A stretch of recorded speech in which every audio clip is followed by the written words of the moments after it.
Sounds very solid. You could be Solid anything. Solid James. lawyer. Or...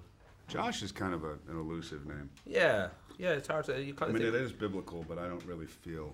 biblical. And no. You can put on. You do particularly. biblical well though. No Country for I Old Men do? was pretty biblical. Yeah. You're right, actually. Very good, man. Very smart. Good. I was thinking you're channeling Tommy Lee Jones or young Tommy Lee Jones here. Here's a man who makes Buster Keaton look positively hyper. I know you had an MP3 player to get his voice, but I don't know if there was a feeling of, I got to channel this guy, I got to figure him out, because you worked with him on No Country, so you knew him, but I don't know what that was tricky. It's tricky. Tommy is trickier than one would imagine.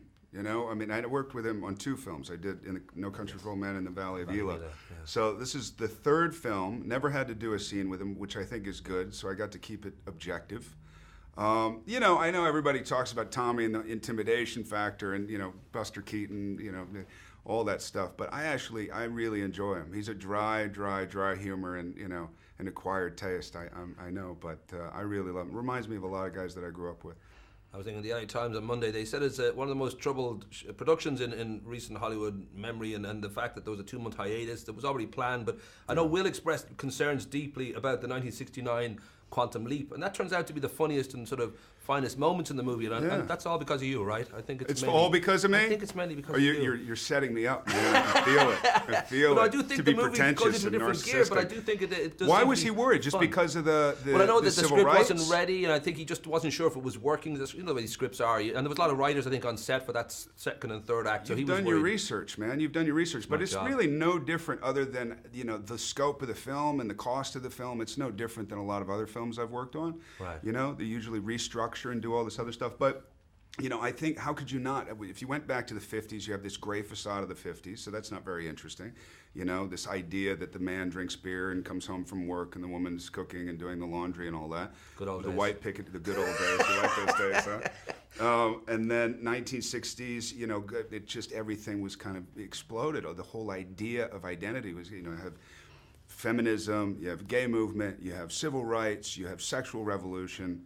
They haven't So arrived it in doesn't Ireland sound yet, like it sounds like a no-brainer to me. We haven't got them in personally. Ireland yet, so we're okay. We're still in the 50s back in Ireland. So. No. You guys have been sexual revolution since, like, you know, turn of the millennium. Good old Will and Barry. Now they've had their ups and downs as any big long Hollywood career would have, and they had you had your Wild Wild West moment with Jonah Hex, and I don't know whether you would talk about work like that, whether you would sort of say this is a crazy life. Buddy. You've had some great work. You've had True Grit. You've had Milk. Yeah. You've had No Country for Old Men. It's a really nice time. Yeah. But like everybody, a movie occasionally doesn't work. Right. Would you talk about such Go for things, or broke. is it a sort of like you don't talk business when you're working? No, you do. What have you? We talk business, like me Well, just talking talk about Jonah how Hex these while I things was. happen and how the careers happen and how it works. All I know is I feel very lucky that when I choose a role and it's part of it's conscious, part of it's unconscious, but you go, look, if I had been asked to do Men in Black and not play Tommy and just play an agent, just any agent, random, I probably would have said no. You know, it's not necessarily about being in the biggest movie possible for me. It's about challenging myself and being afraid, and there's a level of fear that one's a red flag and one's a green flag, and I have to assess which one it is. But you never know how it's going to turn out. You never have any idea how it's going to turn out. This could have been, I mean, especially, which, everybody reminds me of, you guys, that, this could have failed miserably. Yeah. And so there was a lot of room for failure and very little room for success. And hopefully we found our niche and the success of it. People seem to like the film. I think I got away with murder.